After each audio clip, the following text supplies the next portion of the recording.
ज्यादातर लोग सोचते हैं कि इंटरनेट सैटेलाइट के माध्यम से चलता है, लेकिन सच्चाई ये है कि दुनिया का 90% इंटरनेट ये समुद्र के नीचे बिछी फाइबर ऑप्टिक केबल के माध्यम से आता है। चलिए स्टेप बाय स्टेप समझते हैं कि इंटरनेट हमारे मोबाइल तक पहुंचता कैसे है।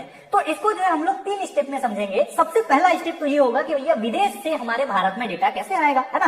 तो मान लीजिए ये है अमेरिका और ये है भारत, ठीक है। अब यहाँ से हमको इंटरनेट लेके जाना है, कहाँ पे, भारत लेके जाना है। तो डेटा को ले जाने के लिए हमको क्या करना पड़ेगा, हजारों किलोमीटर लंबा चौड़ा हमको बिछाना पड़ेगा फाइबर ऑप्टिक केबल। अच्छा, ये बिछाता कौन है भैया, तो इसमें आती है बड़ी बड़ी इंटरनेशनल कंपनीज जैसे टाटा कम्युनिकेशन। तो अभी ये टाटा कम्युनिकेशन है, पहले बीएसएनएल था यानी कि विदेश संचार निगम लिमिटेड था, अब वो जो है टाटा कम्युनिकेशन के अंदर चला गया है। अच्छा, तो ये बीएसएनएल का काम क्या होगा, तो विदेश से डेटा उठाया और ला करके जो है भैया भारत में रख दिया। भारत में क्या है, तो भारत में उसका एक लैंडिंग स्टेशन होता है जो मुंबई और चेन्नई में है, ठीक। अब डेटा जो है भैया अमेरिका से आ गया कहाँ पे, मुंबई। अब आती है यहाँ पे टीयर 2 कंपनी, जैसे आपका जियो हो गया, वीआई हो गया, एयरटेल हो गया। अब ये कंपनी जो है डेटा को लैंडिंग स्टेशन से उठाती है, उसके बाद अपने फाइबर ऑप्टिक केबल के थ्रू भारत के कोने कोने तक सभी राज्यों में, सभी गांवों में पहुंचाते हैं। तो हर एक शहर में इनका खुद का जो है सेंट्रल ऑफिस होता है जहाँ पे ये डेटा पहुंचाते हैं। अब वहां पे जो है लगा होता है OLT यानी कि ऑप्टिकल लाइन टर्मिनल। ये जो है इंटरनेट को छोटे छोटे भागों में, किसी के घर में, किसी के ऑफिस में और किसी के गली मोहल्ले तक पहुंचाने का काम करता है। अब आप बोलेंगे नहीं सर, हमारा मोबाइल तो वायरलेस है ना, इसमें तो किसी भी प्रकार का केबल नहीं लगा हुआ है।